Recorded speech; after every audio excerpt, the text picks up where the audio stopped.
అరే నా ఇంట్లో ఏమన్నా దయాలు తిరుగుతున్నాయి. అరా గ్లాసులు అవంతకవే ఫట్ ఫట్ అని వరిగిపోతున్నాయి. Good morning fellas, wake up, don't be lazy, become busy.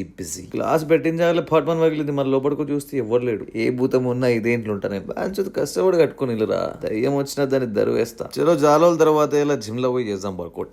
Pushpa కూడా ఉంది, బాడీ సోర్ ఉంది, ఫిర్ బి చేద్దాం. మ్యాండేటరీ హ్యాండ్ స్టాండ్ హోల్స్ తో షురూ చేసిన. అందులోనే మా కోచ్ సాబ్ ఖాదీ సార్ వచ్చిండు. లాస్ట్ టైం గుర్తుంచి ఎల్ఎఫ్సి ఫైట్ నైట్ బ్యాన్స్ మజా వచ్చింది లిటరల్లీ. అండ్ అగైన్ ఇప్పుడు LFC 2 fight night same last time జరిగిన ప్లేస్ ఖాటేదన్లో 22nd అంటే సాటర్డే నైట్. నేను స్టోరీ పెడతా మళ్ళీ కూడా డీటెయిల్స్ అన్ని. సో ఇలా వర్కౌట్ లో పుష్ ది ఒక సర్క్యూట్ కొట్టిన 5 muscle ups, 10 straight bar dips and 10 pike pushups and 20 decline pushups. అట్లా జస్ట్ ఒక 2 రౌండ్స్ చేసిన, ఎందుకంటే చెప్పినా కదా సార్ బాడీ సోర్ ఉంది already. And tuck bench raises and front plate raises super set చేసిన. ఆ తర్వాత this shoulder isometric hold and lateral raises super set. బైజాన్ అబ్ దేకి బతాదో తుమ్. మొన్నటి వరకు ఇంటి దగ్గర నేచురల్ లైటింగ్ ఫ్లెక్సింగ్ కి, ఇప్పుడు ఇక్కడ లో లైట్ లో ఫ్లెక్స్ చేసుడికి బాడీ ఎంత డిఫరెన్స్ కనిపిస్తుంది చూసిరా. అందుకే స్టేజ్ ఎక్కిన వాళ్ళకి ట్యాన్ వేస్తారు, బిల్ చేసిన మదర్స్ ప్రాపర్ గా కనిపడికి. ఇక జిమ్ కి పోతే నాకు గీ టైం అవుతుంది ఇంటికి వచ్చే వరకు. సో 3:30కి ఇది నా ఫస్ట్ మీల్. తర్వాత ఇంటి దగ్గర కొన్ని పనులు చూసుకొని ఇంటి బయట కొన్ని వేరే పనులు చూడడానికి బయలుదేరి పోతా మావన్ పొడలు ఇంత వేసిన. ఇక బయటికి పోయిన వస్తానా దెంగి తినేసి వచ్చి రేపు మళ్ళీ కలుద్దాం బాయ్.